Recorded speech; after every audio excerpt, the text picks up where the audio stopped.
আসসালামু আলাইকুম রহমতুল্লাহি আবরাকাত। প্রশংসা আল্লাহ সুবহানাহু ওয়া তাআলা, সালাত ও সালাম বর্ষিত নবী মুহাম্মদ সাল্লাল্লাহু আলাইহি ওয়াসাল্লামের উপর। আলহামদুলিল্লাহ, প্রিয় মুসলিম ভাই এবং বোনেরা, আপনাদের সামনে আরও একটা বিষয় নিয়ে হাজির হলাম এবং আপনারা বিষয়টা দেখেই বুঝতে পারছেন আমরা একটা সিরিজ আলোচনা করছি যে খ্রিস্টান ধর্মের চরম পরাজয় এবং বাইবেল ঈশ্বরের বাণী নয়। এই সিরিজ আলোচনা আমরা শুরু করেছি। আপনারা যারা শুনছেন কথা শোনা যাচ্ছে কি না আপনারা একটু কমেন্ট করতে পারেন ইনশাআল্লাহ, যেন আমি নিশ্চিত হতে পারি যে আমার কথাগুলো আপনারা শুনতে পাচ্ছেন কিনা। তো আমরা অকাট্যভাবে প্রমাণ করব যে বাইবেল ঈশ্বরের বাণী নয়। আজ আপনাদের কিছু প্রশ্ন শিখিয়ে দিব। এই প্রশ্নের মাধ্যমে আপনারাও সুনিশ্চিত হতে পারবেন যে বাইবেল ঈশ্বরের বাণী নয়। খ্রিস্টান মিশনারি মিথ্যা কথা বলছে, মিথ্যা কথা বলে বাংলাদেশে ধর্ম প্রচার করছে। তারা বাইবেলের নাম দিয়েছে কিতাবুল মুকাদ্দাস, মুসলিমদেরকে ধোঁকা দেওয়ার জন্য।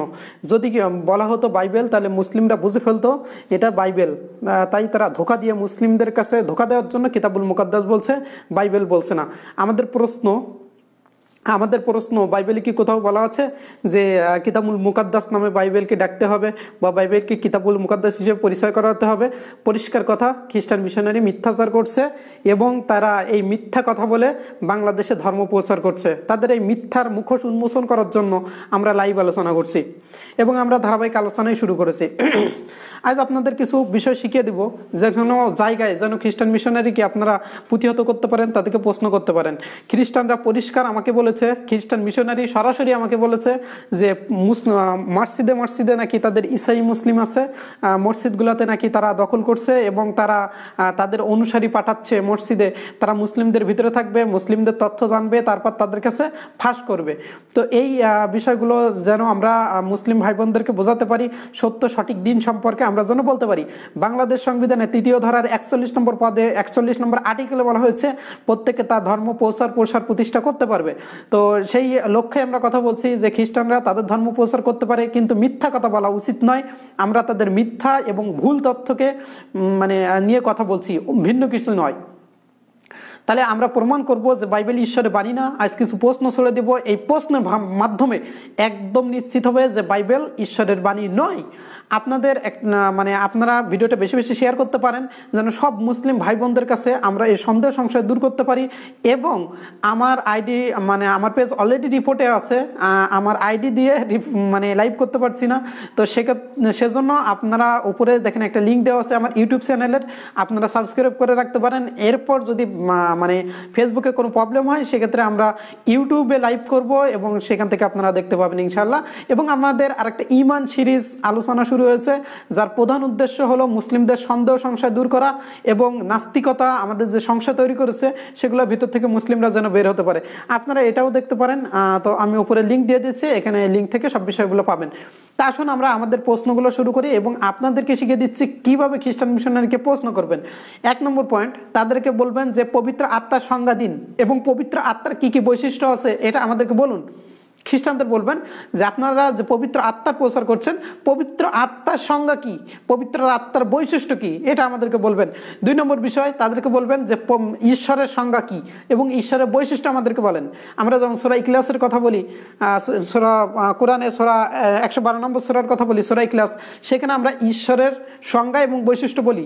তাছাড়া পবিত্র কোরআনে যতগুলো জায়গায় রুবুবিয়াতের কথা বলা আছে, উলুলিয়াতের কথা বলা আছে, আসমা সিফাতের কথা বলা আছে, সব জায়গাতে আল্লাহ সুবহানাহু ওয়া তাআলার সংজ্ঞা এবং তার বৈশিষ্ট্য বোঝায়।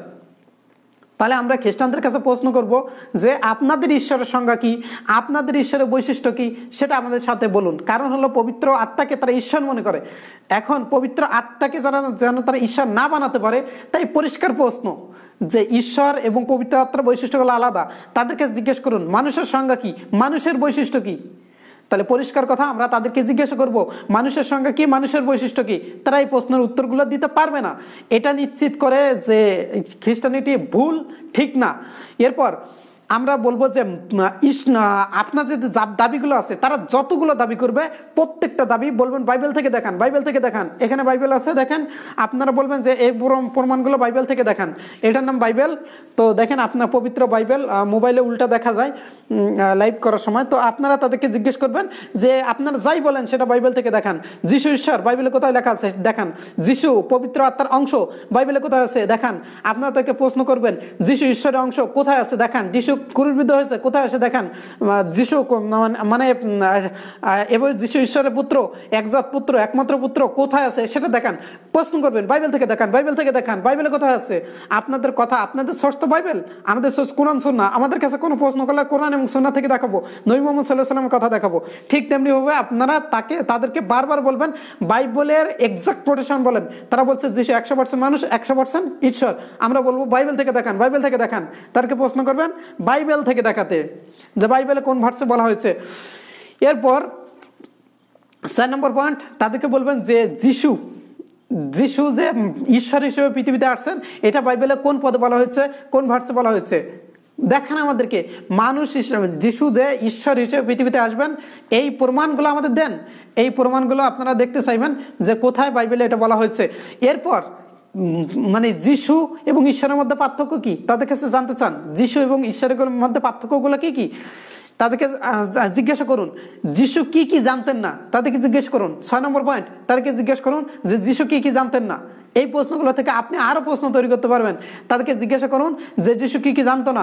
7 নম্বর পয়েন্ট, যিশু ঈশ্বর হলে মেলকিসেদেক সে কেন ঈশ্বর না? এরপর আদম আলাইহিস সালাম তিনি কেন ঈশ্বর নন? উভয় তো জন্ম মিরাকেল আসলে হয়েছে, মিরাকেল বাদ যদি হয় তার জন্য যিশু যদি ঈশ্বর হয়, মেলকিসেদেক সেও ঈশ্বর হবে। বুক অফ হিব্রু 7 নম্বর অধ্যায় 3 নম্বর পদে বলা হয়েছে, বুক অফ জেনেসিস 14 নম্বর অধ্যায় 17 থেকে 20 নম্বর পদে বলা হয়েছে, বুক অফ শাম 110 নম্বর অধ্যায় 4 নম্বর পদে বলা হয়েছে যে মেলকিসেদেকের কথা। তাহলে মেলকিসেদেক তো ঈশ্বর হবে যদি যিশু ঈশ্বর হয়, কারণ মেলকিসেদেকের পিতাও ছিল না, মাতাও ছিল না, মিরাকেলের বাদ, তাহলে সেও ঈশ্বর। তাই তাহলে সেও ঈশ্বর হবে যদি যিশু ঈশ্বর হয়। এছাড়া ইসমাইল আলাইহিস সালাম তার মিরাকেল বাত হয়েছিল, মানে তিনি অলৌকিকভাবে জন্মগ্রহণ করেছিলেন অনেক পরে, এটাও একটা মিরাকেল। বুক অফ জেনেসিস 17 নম্বর অধ্যায় 17 নম্বর পদে আছে। তাহলে খ্রিস্টানদের জিজ্ঞেস করুন যিশু যদি ঈশ্বর হয় এরা কেন ঈশ্বর নন? এরপর যিশু ঈশ্বর হলে আদম আলাইহিস সালামের স্ত্রী হাওয়া আলাইহিস সালাম কেন ঈশ্বর না? কারণ তাদের তো মিরাকেল বাত হয়েছে, তাই না? তাহলে তারা দুজনই ঈশ্বর। তাহলে আমরা এরপর দেখবো 8 নম্বর পয়েন্ট, মিরাকেল দেখে যদি ঈশ্বর হয়, পৃথিবীতে যত লোক এই মিরাকেল ঘটনা ঘটছে, যেমন হলো গণেশ মূর্তি তার মিরাকেল বাত হয়েছে, শ্রীকৃষ্ণ তারও মিরাকেল বাত হয়েছে, তাহলে তারাও ঈশ্বর। মানবেন এটা? মানবেন? খ্রিস্টান মিশনারিদের বলছি, যিশুর মাও কেন ঈশ্বর হবে না? কারণ তার তো মিরাকেল বাদ হয়েছে, তাহলে যিশুর মাও ঈশ্বর। মিরাকেল বাদ যদি ঈশ্বর হয়, তাহলে যে মিরাকেল বাদ দিয়েছে সে আরো বড় ঈশ্বর, তাই যিশুর মাও ঈশ্বর। মানবেন আপনারা এটা? খ্রিস্টান মিশনের কাছে প্রশ্ন। 9 নম্বর প্রশ্ন। 10 নম্বর, যিশু কি ঈশ্বরের একমাত্র সন্তান? যিশু যে ঈশ্বরের সন্তান, এর সংজ্ঞা কি? বৈধ না অবৈধ সন্তান? তারপর আপনার একজাত পুত্র কি জিনিস ক্লিয়ার করে বলেন, মানুষের সামনে বলেন, পরিষ্কার করেন, এর সংজ্ঞা এবং বৈশিষ্ট্য বলেন। আমরা তাদেরকে বোনাস করছেন, আমরা যেটা করতে চাই সেটা হলো যে ট্রিনিটি, ফাদার, হোলি স্পিরিট, এগুলা আপনারা বাইবেল থেকে আমাদের দেখান কোথায় দেওয়া আছে। যিশু যে ট্রিনিটির অংশ এটা দেখান আমাদেরকে, তাহলে আমরা পরিষ্কারভাবে এখানে কমপক্ষে 10টারও বেশি প্রশ্ন করেছি এবং এই প্রশ্নগুলোর উত্তর আমরা খ্রিস্টান মিশনারিদের কাছে জানতে চেয়েছি। এবং আমরা বলতে চাচ্ছি খ্রিস্টান ভাই বোনদের কাছে বিনয়ের সাথে যে আপনাদেরকে পথভ্রষ্ট করছে জনসন সরকার এবং পার্থ দাশগুপ্তা, এরা আপনাকে নরকে টেনে নিয়ে যাচ্ছে। এরা বাইবেলের একটা পদও মুখস্থ বলতে পারে না, সব দেখে দেখে বলে। এরা হলো শয়তানের আত্মা এবং এরা আপনাদেরকে ভুল পথে, জাহান্নামের পথে নিয়ে যাচ্ছে, নরকে নিয়ে যাচ্ছে। আমরা আপনাদের এই নরক থেকে উদ্ধার করতে চাই। আমরা বলতে চাই নো ট্রিনিটি, নো সেলিব্রেশন, কোনো রকম ট্রিনিটি নেই, কোনো মুক্তিও নেই। ট্রিনিটি বিশ্বাস করলে ক্রুসিফিকশন হয়নি, এগুলো সব মিথ্যা কথা, এটা ভুল কথা। এবং আপনাদেরকে এই ভুল কথাগুলো বলে ঈশ্বরের পথ থেকে, সর্বশক্তিমান সৃষ্টিকর্তার পথ থেকে আপনাদেরকে দূরে নিয়ে যাওয়া হচ্ছে। আমরা সত্যের আহ্বান জানাচ্ছি, আমরা আপনাদেরকে শান্তির পথের কথা বলছি। খ্রিস্টান মিশনারি আপনাদেরকে ভুল শিক্ষা দেয়, মিথ্যা শিক্ষা দেয়। তারা বাইবেল মুখস্থও করতে পারে না, বাইবেলের একটা চ্যাপ্টার মুখস্থ আছে এমন কোনো খ্রিস্টানকে কখনো দেখি নাই। তো এদের প্রতারণা থেকে দূরে থাকবেন, ঈশ্বরে প্রার্থনা করবেন, ঈশ্বর আপনাদের সঠিক পথ দেখাবেন এবং আপনাদেরকে আল্লাহ সুবহানাহু ওয়া তাআলা সঠিক পথে দেখার তৌফিক দান করুন। আমরা এই দোয়া করি, আপনাদের জন্যই আমরা চেষ্টা করছি। এজন্য আপনাদের উচিত আমাদের কথাগুলো বেশি বেশি শোনা। এবং পার্থ দাশগুপ্তা আপনাদেরকে ধ্বংসের পথে নিয়ে যাচ্ছে, জনসন সরকার আপনাদেরকে নরকে নিয়ে যাচ্ছে। আপনারা এই প্রতারক খ্রিস্টান মিশনারিদেরকে বিশ্বাস করবেন না, যারা প্রতারণায় লিপ্ত এবং যারা বাইবেল সম্পর্কে প্রশ্ন করলে উত্তর দিতে পারে না, যারা ট্রিনিটি বাইবেলে খুঁজে পায় না, যারা পিতা ঈশ্বরকে বাইবেল থেকে প্রমাণ করতে পারলেও পুত্র ঈশ্বরকে প্রমাণ করতে পারে না। আপনারা কোনো রকম তাদের ধোঁকার সম্মুখীন হবেন না এবং কোনো সন্দেহ সংশয়ে পড়বেন না। এবং মুসলিম ভাই বোনদেরকে বলবো, আপনারা এই যে ইসাই মুসলিম আছে বিভিন্ন মসজিদে, তারা এটা ঘোষণা করছে, তাদেরকে জিজ্ঞাসা করেন যে এগুলোর প্রশ্ন আপনারা দেন। বাইবেলের যে যিশু যে বাইবেলের কথা বলতো যে ভাষায়, সেটা বাইবেলে কোন জায়গায় আছে, সেই বাইবেল কই, সেই বাইবেল আমাদেরকে দেন, অরিজিনাল বাইবেল আমাদেরকে দেন। তো এভাবে তাদেরকে আপনারা প্রশ্ন করে একদম ক্ষতবিক্ষত করে ছেড়ে দিতে পারেন, একদম ধূলিসাৎ করে ছেড়ে দেবেন। যেখানে খ্রিস্টান মিশনারি পাওয়া যাবে সেখানেই প্রশ্ন চলবে। তারা মুসলিমদেরকে আফগানিস্তানে ইরাকে বোমা মেরে উড়িয়ে দেয়, আমরা প্রশ্ন করে উড়িয়ে দিব তাদেরকে ইনশাআল্লাহ। আমরা জঙ্গিবাদের কথা বলছি না, অন্য কোনো যুদ্ধের কথা বলছি না, তর্ক যুদ্ধ হবে, প্রশ্নের যুদ্ধ হবে, এবং আমরাও তাদেরকে উড়িয়ে ছেড়ে দিব। অনলাইনে যেখানে পাওয়া যাবে খ্রিস্টান মিশনারিকে আপনারা প্রশ্ন করুন তাদেরকে এবং বলুন আসেন আসেন আমাদের কাছে, আসেন আসেন আসেন, বাইবেল নিয়ে আলোচনা করি, কথা বলি, প্রশ্ন করি, উত্তর দেন। তো খ্রিস্টান ভাই বোনদের উচিত হবে আমাদের কথাগুলো বেশি বেশি শোনা, এবং এই যে শয়তানের আত্মা, বদ আত্মা যেগুলো আছে এগুলো থেকে বেশি বেশি দূরে থাকা। এবং আপনারা অবশ্যই এই কোরআন পড়ুন। আমি সব, আপনারা তো বাইবেল পড়েছেন, এখন আপনারা কোরআনটা পড়ে দেখুন। আমি খ্রিস্টান ভাই বোনদের বলছি আপনারা বেশি বেশি কোরআন পড়বেন, আল্লাহ সুবহানাহু ওয়া তাআলার কাছে সাহায্য চাইবেন যেন আপনারা সত্য পথ পেতে পারেন, আপনারা ধোঁকার সম্মুখীন হবেন না। বাইবেলের নাম বাইবেল, বাইবেলের নাম কিতাবুল মুকাদ্দাস না, এবং কিতাবুল মুকাদ্দাস বলে বাইবেলকে ধোঁকা দেওয়া, এবং এভাবে তারা নিজেরাও প্রতারণা করছে, প্রতারণার সম্মুখীন হচ্ছে, অন্যদেরকে প্রতারিত করছে। তো এদের কোনোভাবে এই খ্রিস্টান মিশনারির কথা শুনবেন না। গির্জায় তারা থাকে, এরা আপনাদেরকে সঠিক ধারণা দেয় না, যারা চার্চে থাকে সঠিক কথা বলে না। সঠিক কথা যদি জানতে চান বাইবেল এবং কোরআন মিলান, সত্য কথাগুলো মানুন, সাদৃশ্যপূর্ণ কথাগুলো মানুন, আপনি সুন্দর এবং সঠিক পথে আসতে পারবেন ইনশাআল্লাহ। আল্লাহ সুবহানাহু ওয়া তাআলা আপনাদের সবাইকে ইসলামের সহায়তায় আসার তৌফিক দান করুন।